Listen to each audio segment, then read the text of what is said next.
రామగుండం నియోజకవర్గంలో బీఆర్ఎస్ లో జరిగే పరిణామాలు అధిష్టానానికి తలనొప్పిగా మారాయా? స్థానిక మంత్రులు, పార్టీ ఇన్ఛార్జీలు, నాయకుల మధ్య చేసిన సయోధ్య విఫలమైందా? నాయకుల తీరు పార్టీపై ఎలాంటి ప్రభావం చూపనుంది? వర్గపోరుపై అధిష్టానం ఎలా స్పందించబోతుంది? నాయకుల మధ్య ఎలా సఖ్యత కుదర్చనుంది? ఇలా అనేక ప్రశ్నలు ప్రజల్లో తలెత్తుతున్నాయి. ఈ ఎమ్మెల్యే తమకొద్దంటూ నేతలు బహిరంగంగానే ప్రచారం చేయడం పార్టీకి నష్టం కలిగించడం లేదా? అసమ్మతి నేతల వాదనను అధిష్టానం పరిగణలోకి తీసుకుంటుందా? పార్టీ వ్యతిరేక కార్యకలాపాలకు పాల్పడుతున్నారని చెబుతున్న ఎమ్మెల్యేకు హైకమాండ్ మద్దతుగా నిలుస్తుందా? రామగుండం నియోజకవర్గంలో బీఆర్ఎస్ లో జరుగుతున్న తాజా పరిణామాలపై విశ్లేషణాత్మకమైన story. Ramagundam coal belt area. సాధారణంగానే ఇక్కడ ఎండలు మండుతాయి. సమ్మర్లో బయటకు వెళ్లాలంటేనే జనం వణుకుతారు. అయితే ఇప్పుడు వానాకాలం కూడా రామగుండంలో వేడి పెరుగుతోంది. ఇదేంటి అనుకుంటున్నారా? అదే పొలిటికల్ హీట్. పెద్దపల్లి జిల్లా రామగుండంలో గులాబీ పార్టీ రాజకీయం రసవత్తరంగా మారింది. బీఆర్ఎస్ నాయకుల మధ్య పోరు, అంతర్గత విభేదాలతో పార్టీ ప్రతిష్ట దెబ్బతింటుంది. స్థానిక మంత్రులు, పార్టీ ఇన్ఛార్జీలు దిగివచ్చినా వారి మధ్య సయోధ్య కుదరడం లేదనే వాదనలు వినిపిస్తున్నాయి.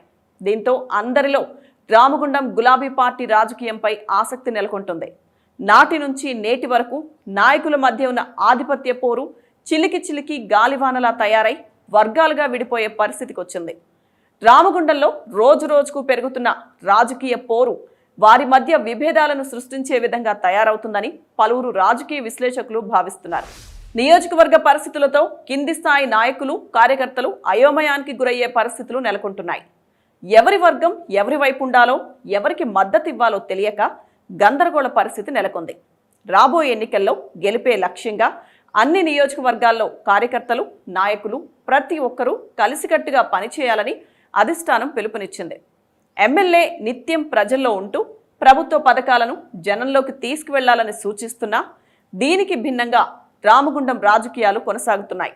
అధికార బీఆర్ఎస్లోనే నాయకుల మధ్య ఆధిపత్య పోరుతో రాజకీయాలు వేడెక్కుతున్నాయి.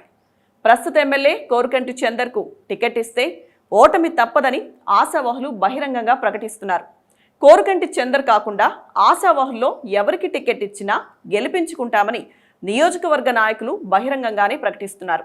ఇప్పటికే ఈ నలుగురు ఆశావహుల లిస్టులో మరో నాయకుడు చేరడంతో రామగుండంలో టికెట్ పోటీ గట్టిగా పెరిగింది. దీంతో స్థానిక ఎమ్మెల్యేకు వ్యతిరేకంగా ఆశావహులంతా కలిసి చర్చలు జరుపుతున్నట్లు సమాచారం.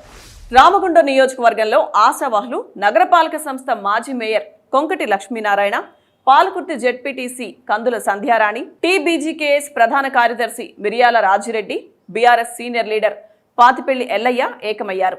వీళ్లంతా కలిసి ఆశయ సాధన యాత్ర పేరుతో వివిధ కార్యక్రమాలు నిర్వహిస్తూ అసంతృప్తులను కలుపుకొని ప్రజల్లోకి వెళ్తున్నారు. ఈ క్రమంలోనే కొంతకాలంగా ఎమ్మెల్యేపై అసంతృప్తిగా ఉన్న Kannala single window chairman Bayyapu Manohar Reddy నలుగురి ఆశావహులకు పూర్తి మద్దతు తెలియజేస్తున్నట్లు ప్రకటించారు.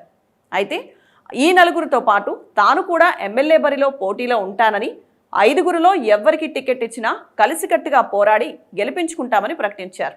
అయితే తాము పార్టీకి వ్యతిరేకం కాదని, రామగుండం ఎమ్మెల్యే వ్యవహరిస్తున్న తీరు కింది స్థాయి నాయకులను అణగదొక్కే ప్రయత్నం చేస్తున్నారని వారు ఆరోపిస్తున్నారు. కోరుకంటి చందర్ వ్యవహార శైలి నచ్చకపోవడంతోనే బయటకొచ్చి సొంతంగా ప్రచారం చేయాల్సిన పరిస్థితులు నెలకొంటున్నాయని, ప్రజల్లో కూడా తీవ్ర వ్యతిరేకత ఉందని అసమ్మతి నేతలు ఆరోపిస్తున్నారు. కొందరు అనుచరులతో కలిసి ఎమ్మెల్యే అవినీతికి పాల్పడుతున్నారని ఆరోపిస్తున్నారు. రామగుండం ఎరువుల ఫ్యాక్టరీలో జరిగిన ఉద్యోగాల కుంభకోణంతో పాటు కేశురాం సిమెంట్ ఫ్యాక్టరీల ఉద్యోగాల్లో జరిగిన అవకతవకలపై ప్రజల్లో తీవ్ర స్థాయిలో ప్రభావం చూపిస్తుందని అంటున్నారు.